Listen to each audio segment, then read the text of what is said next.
Hi guys, I'm here to show you guys the books that I got, not necessarily for Christmas, but throughout the month of December. I have not done a book haul in a little over a month, I think. So I've decided just to show you all the books that I've got in the past month and a half. It's quite a lot, so I hope you guys enjoy this. I'm looking forward to reading all these books. So let's get started. As you guys can see, I reorganized the books behind me.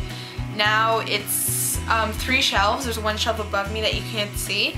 But yeah, all my books here take up 3 shelves and there's books behind every single row.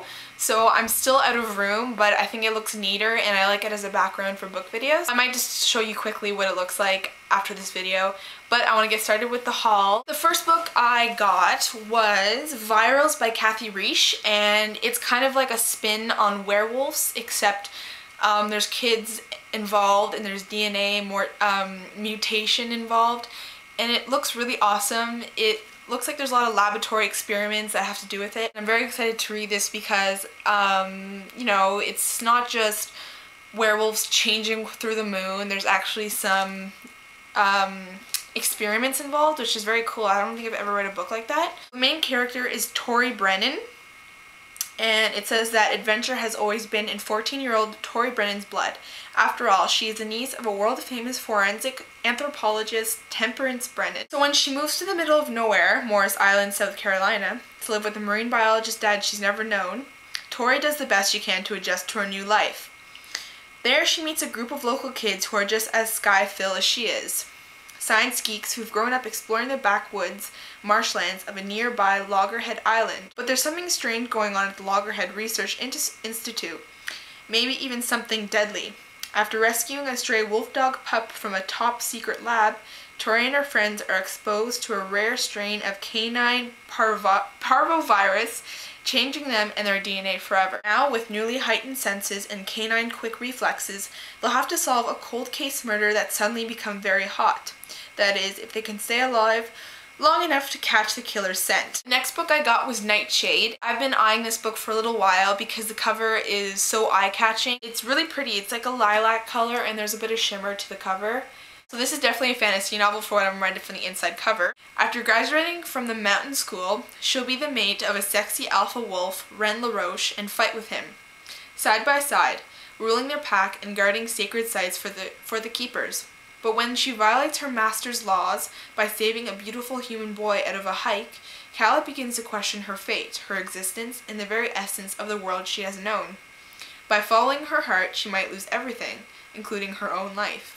Is forbidden love worth the ultimate sacrifice? Another book I got was The Dead by Charlie Higson, and this is a sequel to The Enemy. And I'm not sure if it's a sequel or a prequel because it starts off saying that this happened before The Enemy. The first page says that the action in this book begins just over a year before the incidents described in The Enemy. So I think it is a prequel. And I think that's kind of cool because you want to see what happens before everything occurred in the first book. If you have not read this series, I definitely recommend it. It's very dystopian, there's zombies, it's gory, but there's a lot of action as well. And the covers are awesome, and just like the first book, the pages are edged with black. I got The Gift by James Patterson, and it's the sequel to Witch and Wizard. That was a pretty good book. I really did like it. I mean, they're not the deepest books. They don't have a lot of depth to them. They're really light and easy reads. So I was thinking about taking this out in the library, but I decided not to because I just feel that I love James Patterson's books and I just want my own copy because I think he is a brilliant author. The next book I got is a book that I had no idea what it, I'd never seen it before. I just came across it. It is Trance by Linda Gerber. There isn't a lot of info on the inside cover, that's the only thing. I mean, on the back cover, it's just a little insight, but it does make you want to read this, so that's why I got it. It begins with a subtle vibration, a tingling. There is time to take only one breath. The trance begins. When it is through, Ashlyn is certain of 2 things. Someone she knows is about to die, and she is powerless to stop it. The next book I got was Matched by Ali Condi. And this is definitely a dystopian novel. It goes into the future and puts a spin on the order of marriage and sort of relationships. It says that in society, officials decide who you love, where you work, and when you die. Cassia has always trusted their choices. It's hardly any price to pay for a long life, the perfect job, the ideal mate.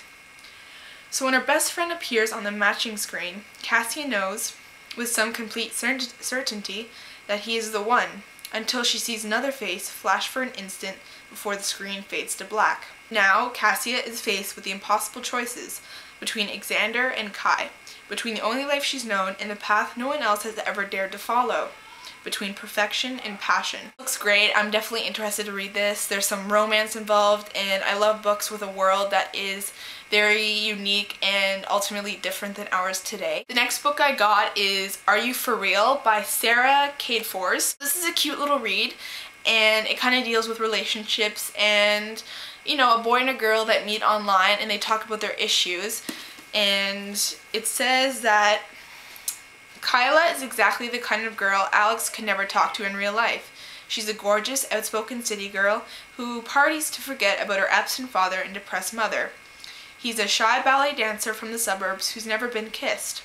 Luckily, when they meet for the first time, it's not in real life. It's in a chat room where they can share how alone and misunderstood they feel far away from the conformity-obsessed scenes at their high schools and at home. Kyla and Alex quickly forge a friendship that's far from virtual. Maybe they're even falling in love. But what happens when you come face to face with the soulmate you've never met? Will that person be the same? Will you? I'm glad I found this because I've been looking for a cute little read that will be easy and light but still very, very enjoyable, so I'm really looking forward to reading this. It looks adorable and really heartwarming, so hopefully this is very good. The next book I got a little while ago is The Last Sacrifice by Rochelle Mead, and I'm almost done actually, as you guys can see. And I've been reading this for the past week, but I've only been reading it at night because I've been spending all my day painting. So I am almost done. So far it is amazing. It is the final installment of the Vampire Academy series, so it is very sad to see this series end, but so far I am loving it. I think it is amazing. Rochelle Mead is a great author. If you have not read this, just go and get it. I absolutely love this series. It's definitely one of my favorites, and I am extremely sad to see that this series has come to an end. Rochelle Mead is writing a spin-off series with the same premise but not the same characters, so I am looking forward to that. The next book I got is Kat Von D's Tattoo Chronicles, and I got her first book, which was High Voltage. It was just kind of on her and her tattoo experience. She's a tattoo artist, if you guys don't know. Her show is LA Ink, and this is her second book. This is all of her diary entries sort of thing. Writing about people who've come in and asked for tattoos and their story behind it and what it's taught her in her life. I really do look up to her talent and aspire to have the talent that she has one day because she's brilliant. There's another tattoo. It's kind of right here, it's like an elephant sort of thing. Yeah. I love her. This looks like a great book. Her first one was great as well. I actually met her. She was signing at Chapters, and I went to go meet her, and it was amazing. So hopefully this is good too. That was my book haul. I hope you guys are having a great holiday, and I will show you a quick scan of my bookshelf really quickly. So have a great holiday, rest of the holiday. Happy New Year. I hope you guys are having a very Merry Christmas, and I will see you soon. Bye. As you can see, 2 rows here. Then I have 2 rows here. And if I jump on my chair, I have 2 rows on the top shelf as well. Nothing's different about it, but there are some new books that I've shown you. But other than that, I still have these shelves, and I still have them over here. Nothing's changed over there as well. So yeah, that's it. I'll talk to you guys later. Bye.